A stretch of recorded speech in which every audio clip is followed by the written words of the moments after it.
Hi అండి. 6th to 10th class biology all topics డిస్కషన్లో భాగంగా 6th క్లాస్ కంప్లీట్ చేసాం. నెక్స్ట్ 7th క్లాస్లో ఉన్నటువంటి ఫస్ట్ టాపిక్ మొక్కలలో పోషణ, న్యూట్రిషన్ ఇన్ ప్లాంట్స్ ఇప్పుడు డిస్కస్ చేద్దాం.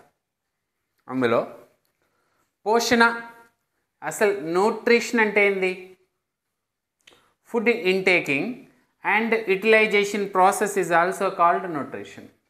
Food intaking and utilization process is also called nutrition. జీవి ఆహారాన్ని తీసుకోవడం, దాన్ని వినియోగించుకునే విధానాన్ని ఏమంటారంటే పోషణ అనే పేరుతోనే పిలుస్తారు. అసలు న్యూట్రియంట్స్ ఏంటంటే ఉంటాయి, ఏవైనా ఆర్గానిజమ్స్లో ఎక్కడైనా కానీ carbohydrates, fats, proteins, vitamins and mineral ions. ఏదైనా ఆహారంలో ఏమేమి ఉంటాయి, కార్బోహైడ్రేట్స్ ఉంటాయి, ఫ్యాట్స్ ఉంటాయి, ప్రోటీన్స్ ఉంటాయి, విటమిన్స్ ఉంటాయి అండ్ మినరల్ అయాన్స్ ఉంటాయి. ఇవన్నీ కూడా ఒక ఆహారంలో న్యూట్రియంట్స్గా ఉంటాయి. అందుకే వీటిని ఏమంటున్నాం, పోషకాలు లేదా న్యూట్రియంట్స్ అనే పేరుతోనే పిలుస్తున్నాం. ఇవి ఎందుకు ఉపయోగపడతాయి, శరీరం యొక్క నిర్మాణం కోసం ఉపయోగపడతాయి, శరీరం యొక్క మరమ్మతుల కోసం ఉపయోగపడతాయి, వివిధ రకాల జీవక్రియల కోసం ఉపయోగపడతాయి, డిఫరెంట్ టైప్స్ ఆఫ్ మెటబాలిజం కోసం ఉపయోగపడతాయి, ద రిపేర్ మెకానిజం కోసం ఉపయోగపడతాయి అండ్ ఆల్సో బాడీ బిల్డింగ్ కోసం ఏవి ఉపయోగపడతాయంటే న్యూట్రియంట్స్, పోషకాలు అనేటువంటి ఉపయోగపడతాయి.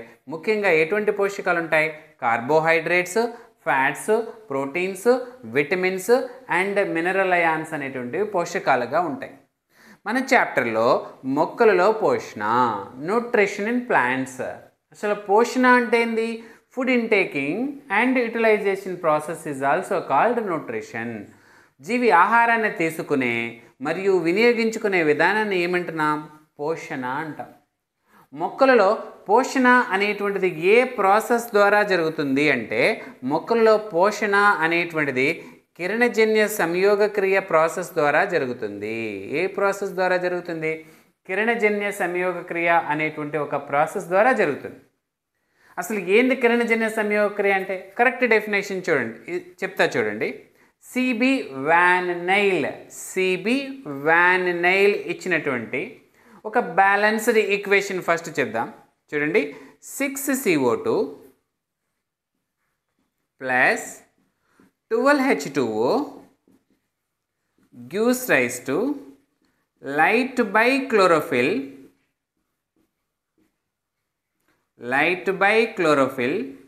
C6H12O6 plus 6H2O plus 6O2.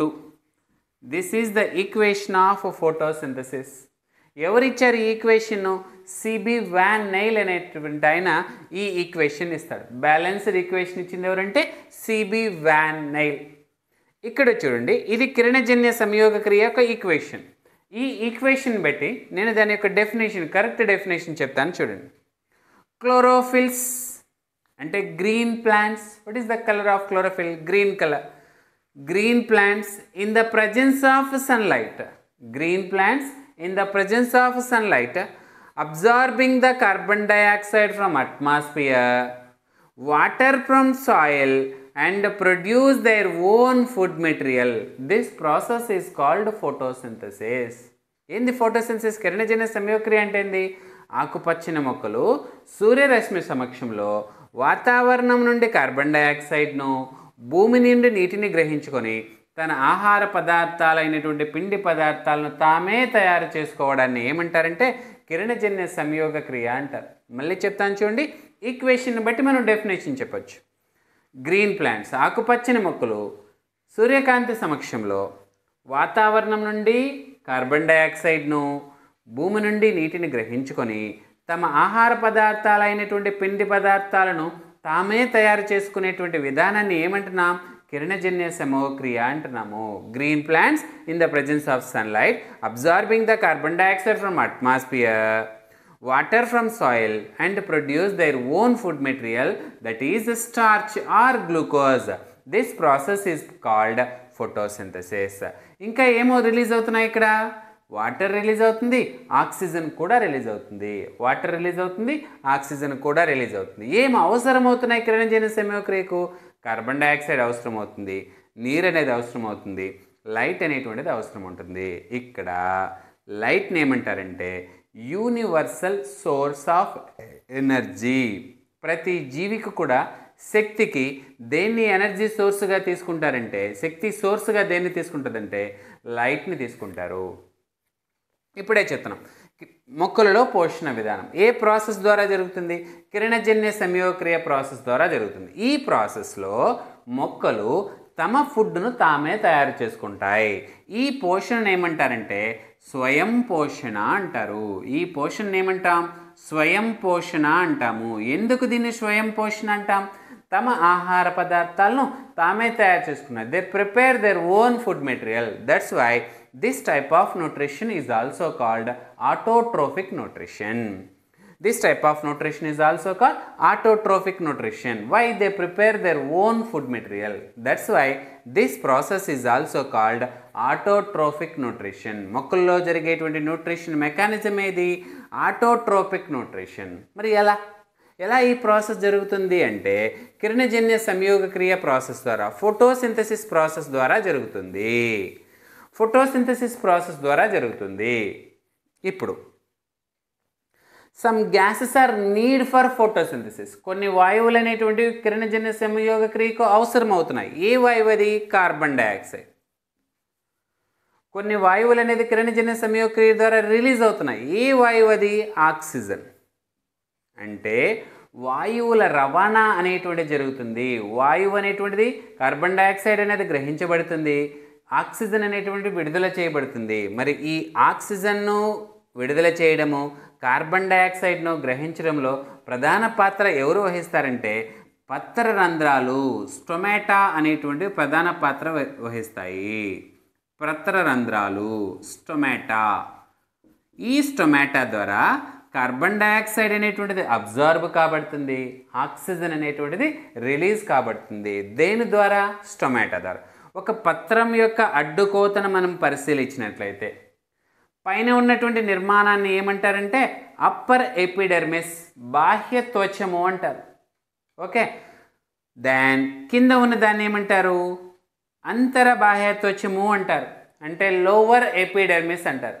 ఈ లోవర్ ఎపిడెర్మిస్ భాగంలో ఈ పత్రరంధ్రాలు లేదా వాయురంధ్రాలు అనేటువంటి ఉండి ఇవి ఈ వాయువుల యొక్క రవాణాలో పాల్గొంటాయి. కార్బన్ డైఆక్సైడ్ను గ్రహించబడుతుంది దేంట్లో? కిరణజన్య సంయోగక్రియలో. ఆక్సిజన్ అనేటువంటి విడుదల చేయబడుతుంది ఎక్కడ? కిరణజన్య సంయోగక్రియలో. ఈ ప్రాసెస్లో ఈ వాయువులు గ్రహించడము, వాయువులు విడుదల చేయడంలో ఏవి ముఖ్య పాత్ర పోషిస్తాయి? స్టొమాటా, పత్రరంధ్రాలు. ఎక్కడుంటాయి? అధోబాహ్య చర్మంలో. అధోబాహ్య చర్మం అంటే ఏంది? ఊర్ధ్వ బాహ్య చర్మం అంటే పైన ఉన్నటువంటి అధోబాహ్య చర్మం. లోవర్ ఎపిడెర్మిస్ అంటే కింద ఉన్నది. ఈ లోవర్ ఎపిడెర్మిస్ భాగంలో అత్యధికంగా ఏముంటాయి? పత్రరంధ్రాలు ఉంటాయి. ఈ పత్రరంధ్రాలు యాక్చువల్గా అయితే బాష్పోత్సేకం అనేటువంటి ప్రక్రియ ఈ చాప్టర్లో ఈ టెక్స్ట్ బుక్లో ఇవ్వలేదు, కానీ యాక్చువల్గా పత్రరంధ్రాలు ఎక్కడ పాల్గొంటాయి? బాష్పోత్సేకం, ట్రాన్స్పిరేషన్ అనేటువంటి ప్రాసెస్లో పాల్గొంటాయి. ఏంది బాష్పోత్సేకం అంటే? నీరు ఆవిరి కావడాన్నే ఏమంటున్నాం? బాష్పోత్సేకం. Loss of water in the form of vapour, that is called transpiration. And also another function of stomata, what is that? gaseous exchange, gaseous exchange process. Then here in the process of photosynthesis, absorbing the carbon dioxide and releasing the oxygen. This is the activity of, this is the function of stomata. This is the function of stomata. దీని తర్వాత ఇంకా ఫోటోసింథసిస్లో ఎవరు participate చేస్తున్నారు? Pigments. What is that pigments? Chlorophyll pigments. ఈ పత్రహరితం అనేటువంటిది chlorophyll pigments అనేటువంటివి కిరణజన్య సంయోగక్రియలో పాల్గొంటున్నాయి. ఎక్కడుంటుంది? ఆకుపచ్చని భాగాలలో ఈ పత్రహరితం అనేది ఉంటుంది. ఈ పత్రహరితం ఉండడం వల్లనే మొక్కకు ఏ వర్ణం వచ్చింది? ఆకుపచ్చని వర్ణం వచ్చింది. ఈ పత్రహరితం అనేటువంటిది కిరణజన్య సంయోగక్రియలో ప్రధాన పాత్ర వహిస్తుంది. ప్రధానంగా పత్రహరితం ఎక్కడుంటుంది? పత్రాల్లో ఉంటుంది. కాబట్టి పత్రాలు అనేటువంటివి కిరణజన్య సంయోగక్రియను నిర్వహిస్తాయి. ఇంకొక డౌట్ రావచ్చు మనకు, కొన్ని కాండాలు, నెక్స్ట్ రక్షక పత్రావళి, కాండాలు రక్షక పత్రావళి, నెక్స్ట్ మొక్కలో కొన్ని భాగాలు ఆకుపచ్చని వర్ణంలో ఉంటాయి. ఇవి కూడా కిరణజన్య సంయోగక్రియలో పార్టిసిపేట్ చేస్తాయా? అవును, చేస్తాయి.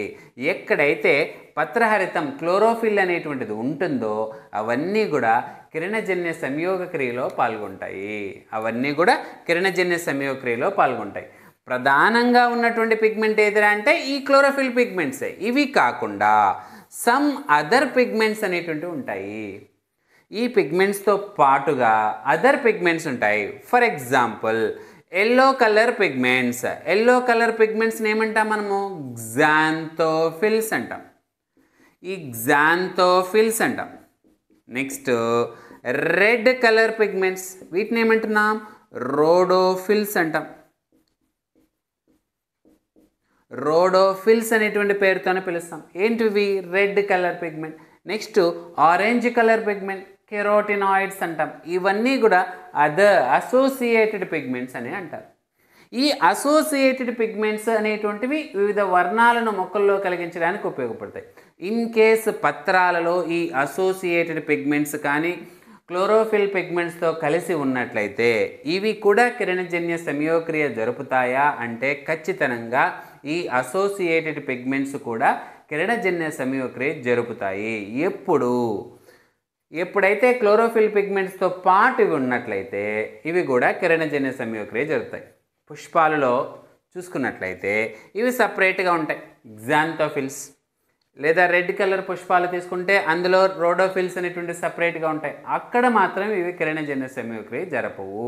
మరి ఎప్పుడు జరుపుతాయి కిరణజన్య సంయోగక్రియ అంటే ఇవి అసోసియేటెడ్ పిగ్మెంట్స్గా ఉన్నప్పుడు మాత్రమే జరుపుతాయి. అసోసియేటెడ్ పిగ్మెంట్స్ దేటితో పాటుగా ఉంటాయి? ఇవి క్లోరోఫిల్తో పాటు పత్రహరితంతో పాటు ఉన్నట్లయితే ఇవి కిరణజన్య సంయోగక్రియ జరుపుకుంటాయి. పత్రహరితంతో సంబంధం లేకుండా ఇవి మాత్రమే ఉంటే కిరణజన్య సంయోగక్రియ జరపవు. ఈ మొత్తం విధానాన్ని మనం ఏమంటాం? ఆటోట్రోఫిక్ న్యూట్రిషన్ అంటున్నాము. ఏమంటున్నాం? ఆటోట్రోఫిక్ న్యూట్రిషన్ అనే పేరుతోనే పిలుస్తాం. మరి మొక్కలలో మాత్రమే ఆటోట్రోఫిక్ న్యూట్రిషన్ జరుగుతుందా? ఇంకేదైనా జీవుల్లో ఆటోట్రోఫిక్ న్యూట్రిషన్ జరుగుతుందా అంటే ఎక్కడైతే హరిత రేణువులు ఉంటాయో, ఎక్కడైతే హరిత రేణువులు అనేటువంటివి ఉంటాయో అక్కడ ఆటోట్రోఫిక్ న్యూట్రిషన్ జరుగుతుంది. దాంట్లో ముఖ్యంగా ఆల్గే, శైవలాలు. మనం కానీ ఏదైనా చెరువు, పాండ్ దగ్గర చూసినట్లయితే గ్రీన్ కలర్గా పై భాగంలో గ్రీన్ కలర్లో మనకు కనిపిస్తాయి water. Green colour threads like structures కనిపిస్తాయి, చిన్న దారాల వంటి నిర్మాణాలు కనిపిస్తాయి. వీటిలో ఏముంటుంది? ఆకుపచ్చని వర్ణంలో ఉన్నటువంటి హరిత రేణువులు అనేవి ఉంటాయి. దీనివలన ఇవి కూడా కిరణజన్య సంయోగక్రియ జరుపుకుంటాయి. కిరణజన్య సంయోగక్రియ జరుపుకోవడం వలన ఆల్గేని కూడా మనం ఏమంటున్నాం? ఆటోట్రోఫ్స్ అంటున్నాము. ఇందులో జరిగేటువంటి న్యూట్రిషన్ ఏది? Autotrophic nutrition. వీటిని ఆటోట్రోఫ్స్ అంటున్నాం. ఇందులో జరిగేటువంటి న్యూట్రిషన్ ఏంది? స్వయం పోషణ, ఆటోట్రోఫిక్ న్యూట్రిషన్. ఇప్పుడు మనం తీసుకున్నట్లయితే మొక్కలలో ఏం జరుగుతుంది? ఆటోట్రోఫిక్ న్యూట్రిషన్ జరుగుతుంది. ఆల్గేలో ఏం జరుగుతుంది? Autotrophic nutrition. స్వయం పోషణ అనేటువంటిది మొక్కలు మరియు శైవలాలలో ఏం జరుగుతుంది? స్వయం పోషణ విధానం అనేటువంటిది జరుగుతుంది. ఇంతేనా? మన బుక్లో ఇచ్చింది ఇంతే. మరి ఇంకెక్కడన్నా జరుగుతుందా? కొన్ని రకాల నీలి ఆకుపచ్చ శైవలాలలోనూ మరియు కొన్ని రకాల బ్యాక్టీరియా, హరిత రేణువులు కలిగినటువంటి బ్యాక్టీరియా, క్లోరోబియం, క్రోమాటియం వంటి బ్యాక్టీరియాలలో కూడా కిరణజన్య సంయోగక్రియ జరుగుతుంది. బట్ ఇక్కడ మనకు సిలబస్ ప్రకారం ఈ రెండు మాత్రమే ఇచ్చారు. ఎట్లో స్వయం పోషణ అనేటువంటి జరుగుతుంది. ఒకటి వచ్చేసి మొక్కలు, ఇంకొకటి వచ్చేసి శైవలాలు.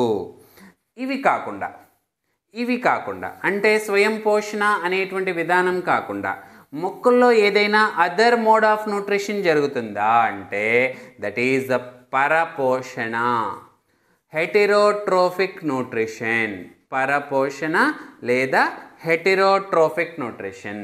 ఆటోట్రోఫిక్ న్యూట్రిషన్ అంటే ఏం చెప్పినాం? స్వయం పోషణ అంటే ఏం చెప్పినాం? తన ఆహార పదార్థాలను తానే తయారు చేసుకుంటే దాన్ని స్వయం పోషణ అంటాం. అలా కాకుండా తమ ఆహార పదార్థాలు కోసం ఇతర వాటి మీద డిపెండ్ అయితే దాన్ని ఏమంటున్నాం? పరపోషణ అంటాము. For food depends on other organism, దీన్ని ఏమంటారంటే పరపోషణ అనే పేరుతో పిలుస్తాం. పరపోషణ విధానం మనం పరిశీలించినట్లయితే పరపోషణలో 2 రకాల విధానాలు కలవు. ఒకటి వచ్చేసి పరాన్న జీవనము,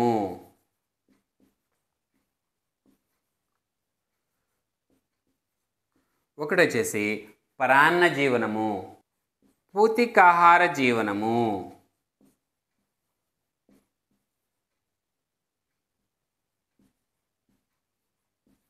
ఈ పరపోషణ విధానంలో మనకు 2 రకాలైనటువంటి విధానాలు కనిపిస్తాయి.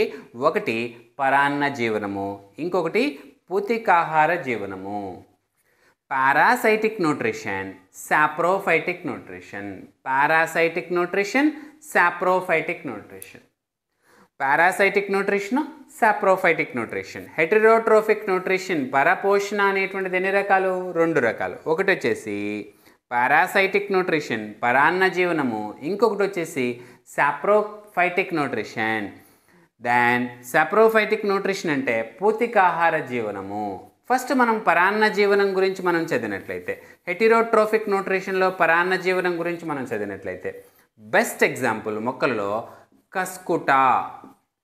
కస్కుట అనేటువంటి ప్లాంట్, దీన్నే బంగారు తీగ అనేటువంటి పేరుతో పిలుస్తారు. కస్కుట. ఈ కస్కుట అనేటువంటిది వేరే మొక్కల మీద ఆధారపడి బతుకుతుంది. వేరే మొక్కల మీద ఆధారపడి పరాన్నజీవ వేర్లు, హాస్టోరియల్ రూట్స్, పరాన్నజీవ వేర్లు, హాస్టోరియల్ రూట్స్ అనే వాటిని ఆ మొక్కలోనికి గుచ్చి వేస్తుంది. గుచ్చి దాని యొక్క ఆహార పదార్థాలను, న్యూట్రియంట్స్ను ఇది అబ్జార్బ్ చేసుకుంటుంది. ఈ విధానం ద్వారా కస్కుట అనేటువంటి మొక్క ఇంకొక మొక్క మీద ఆధారపడి బతుకుతుంది. ఈ విధానాన్ని మనం ఏమంటున్నాం? పరాన్న జీవనము అనే పేరుతోన పిలుస్తున్నాము. పారాసైటిక్ న్యూట్రిషన్ అనే పేరుతోన పిలుస్తున్నాం. Best example cuscuta. Now cuscuta ఒక ఆర్గానిజం. ఫర్ ఎగ్జాంపుల్ ఏ అనేటువంటిది కస్కుట అయితే ఇది దేని మీద ఆధారపడుతుంది? బి అనేటువంటి ఇంకొక ప్లాంట్ మీద ఆధారపడుతుంది. ఈ విధానాన్ని మనం ఏమంటున్నాం? పరాన్న జీవనము, పారాసైటిక్ న్యూట్రిషన్ అనేటువంటి పేరుతో పిలుస్తున్నాం. ఇప్పుడు దీన్ని ఏమంటారంటే పరాన్నజీవి అంటారు, పారాసైట్ అంటారు. ఏదైతే కస్కుట ఉందో దీన్ని పరాన్నజీవి లేదా పారాసైట్ అనేటువంటి పేరుతోనే పిలుస్తారు. ఏదైతే బి ఆర్గానిజం దేని మీద అయితే ఇది పనిచేస్తుందో దీన్ని ఏమంటారంటే అతిథేయి అంటారు, హోస్ట్ ఆర్గానిజం అంటారు. ఇప్పుడు ఇది హోస్ట్ ఆర్గానిజం అయితే, ఇది వచ్చేసి పరాన్నజీవి అయినటువంటి కస్కుట అయితే ఇదేం చేస్తుందంటే సన్నని వేరును ప్రొడ్యూస్ చేస్తుంది. వీటినే పరాన్నజీవ వేర్లు, హాస్టోరియల్ రూట్స్ అంటారు. ఈ హాస్టోరియల్ రూట్స్ అనేటువంటివి అతిథేయి మొక్కలోనికి గుచ్చుకొని పోయి అందులో ఉన్నటువంటి ఆహార పదార్థాలను, నీటిని ఇది అబ్జార్బ్ చేసుకుంటుంది. దానికి అందాల్సినటువంటి న్యూట్రియంట్స్ అన్నీ కూడా ఇది అబ్జార్బ్ చేసుకుంటుంది. ఈ విధంగా ఈ కస్కుట మొక్క అనేటువంటిది పరాన్నజీవిగా పనిచేస్తుంది. ఇది ఒక్కటేనా పరాన్నజీవిగా పనిచేస్తుందంటే నెక్స్ట్ బెస్ట్ ఎగ్జాంపుల్ నెప్పంతిస్.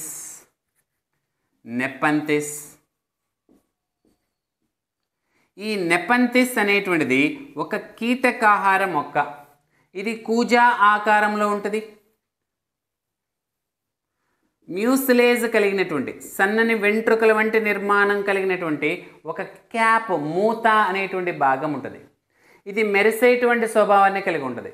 ఎప్పుడైతే కీటకాలు అనేటువంటివి ఆ మెరిసేటువంటి స్వభావానికి అట్రాక్ట్ అయ్యి ఈ ప్రదేశంలోకి వస్తాయో అప్పుడు అవి ఏమవుతాయంటే ఆ జిగటగా ఉన్నటువంటి పదార్థం చేవ అటాచ్ చేయబడతాయి.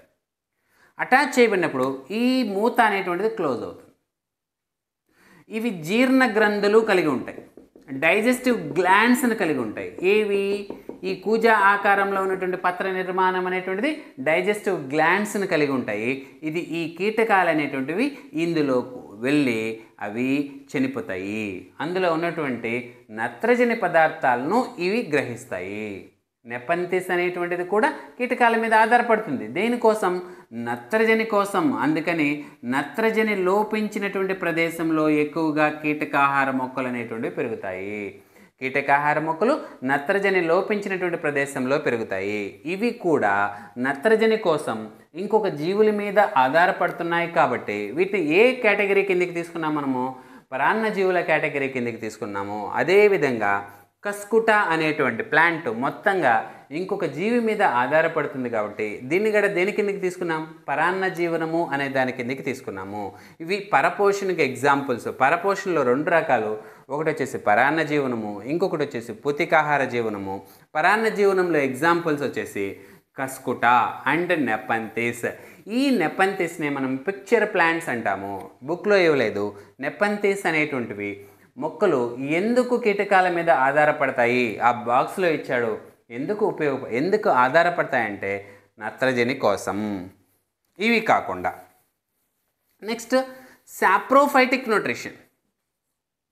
సాప్రోఫైటిక్ న్యూట్రిషన్ ఏంది? సాప్రోఫైటిక్ న్యూట్రిషన్ అంటే పూతికాహార జీవనం అంటే ఏంది?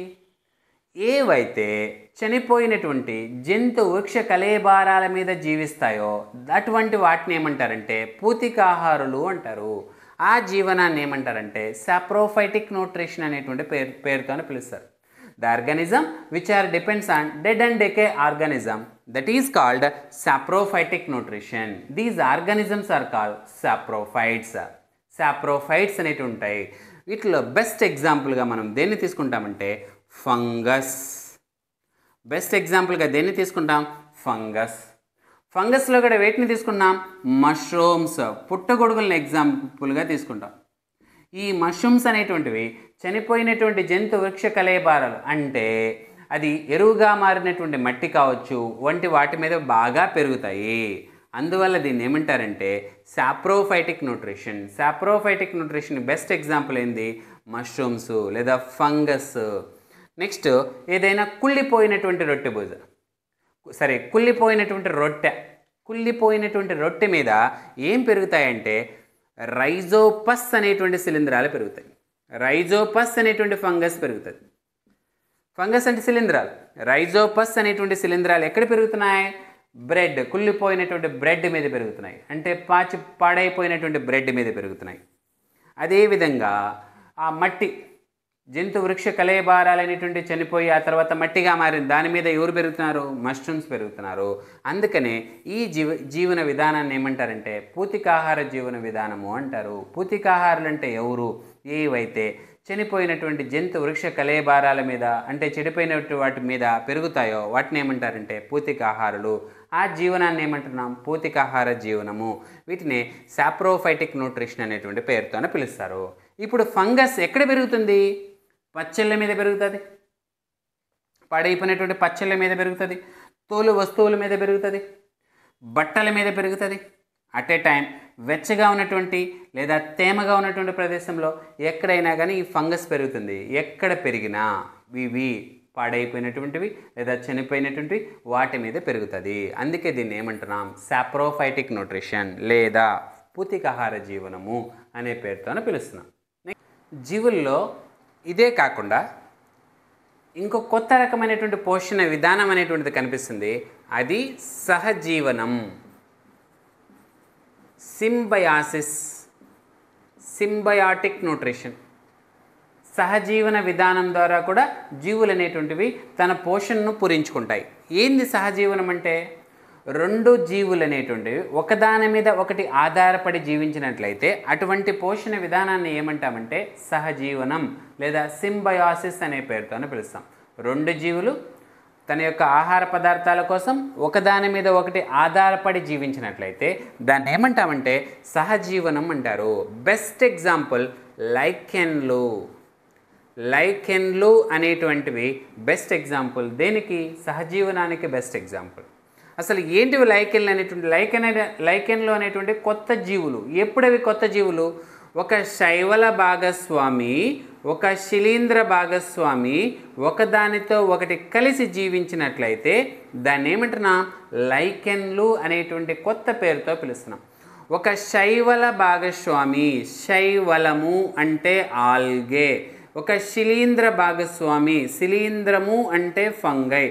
Association of algae and fungi and commonly known as lichens. ఈ రెండింటినీ కలిపి శైవలాన్ని శిలీంధ్రాన్ని కలిపి మనం ఏమంటున్నాం? లైకెన్లు అంటాం. లైకెన్లు దేనికి ఎగ్జాంపుల్? Symbiosis, సహజీవనానికి example. ఎలా ఈ రెండు కలిసి పెరుగుతున్నాయి చూడండి. శిలీంధ్రం అనేటువంటిది భూమిలో ఉన్నటువంటి నీటిని గ్రహిస్తుంది. శిలీంధ్రం యొక్క విధి ఏంటంటే భూమిలో ఉన్నటువంటి నీటిని గ్రహిస్తుంది. ఇంకొక పని ఏంది? శత్రువులు అనేటువంటివి దాని మీద దాడి చేయకుండా కాపాడుతుంది. ఫంగస్ అనేటువంటిది భూమిలో ఉన్నటువంటి నీటిని గ్రహిస్తుంది, శత్రువులు అనేటువంటిది దాని మీద దాడి చేయకుండా కాపాడుతుంది. మరి శైవలము ఆల్గే ఏం చేస్తుంది? కిరణజన్య సంయోగక్రియలో పాల్గొని తనకు ప్రొడ్యూస్ చేసేటువంటి ఆహార పదార్థాలను శిలీంధ్రానికి కూడా ఇస్తుంది. ఈ విధంగా ఒక శైవలము ఒక శిలీంధ్రము ఒకదానికొకటి ఆధారపడి జీవించినట్లయితే అప్పుడు ఆ విధానాన్ని ఏమంటున్నాం మనము? సహజీవనము అనే పేరుతోన పిలుస్తున్నాము. సింబయాసిస్ అనేటువంటి పేరుతోన పిలుస్తున్నాము.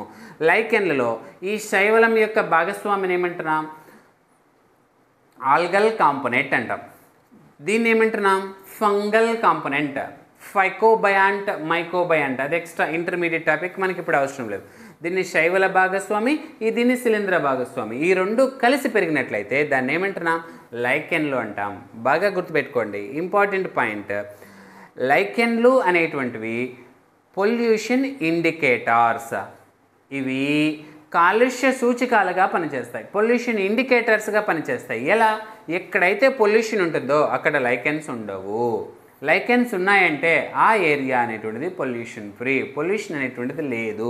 అందుకే లైకెన్స్ని ఏమంటారంటే కాలుష్య సూచికలు, పొల్యూషన్ ఇండికేటర్స్గా పేర్కొంటారు. Now how to recycle the nutrients. Next ఒక టాపిక్ ఇచ్చాడు. ఈ న్యూట్రియంట్స్ అనేటువంటివి ఎలా రీసైకిల్ అవుతాయి, న్యూట్రియంట్స్ అనేటువంటివి రీసైకిల్ ప్రాసెస్ ద్వారా ఎలా వస్తాయి? ముఖ్యంగా మొక్కలు అనేటువంటివి ఈ పోషకాలను ఎక్కడి నుంచి తీసుకుంటాయి? భూమి నుంచి తీసుకుంటాయి. ఫర్ ఎగ్జాంపుల్ ఎక్కువగా ఎన్పికే అనేటువంటి పోషకాలు ఉంటాయి. Nitrogen, phosphorus, potassium. Nitrogen, phosphorus, potassium అనేటువంటి పోషకాలు ఉంటాయి.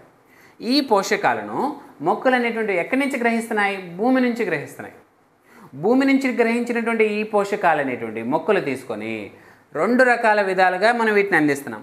ఒకటి సహజ పోషకాలుగా, సహజ ఎరువులుగా అందిస్తున్నాం. ఇంకొకటి కృత్రిమ ఎరువులుగా అందిస్తున్నాం.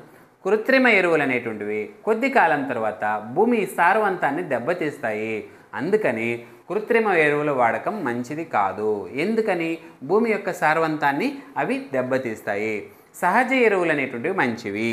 ఇప్పుడు ఈ ఎన్పికే అనేటువంటి వాటిని, నైట్రోజన్, ఫాస్ఫరస్, పొటాషియం అనేటువంటి వాటిని మొక్కలు వేరు వ్యవస్థ ద్వారా భూమి నుంచి గ్రహిస్తున్నాయి.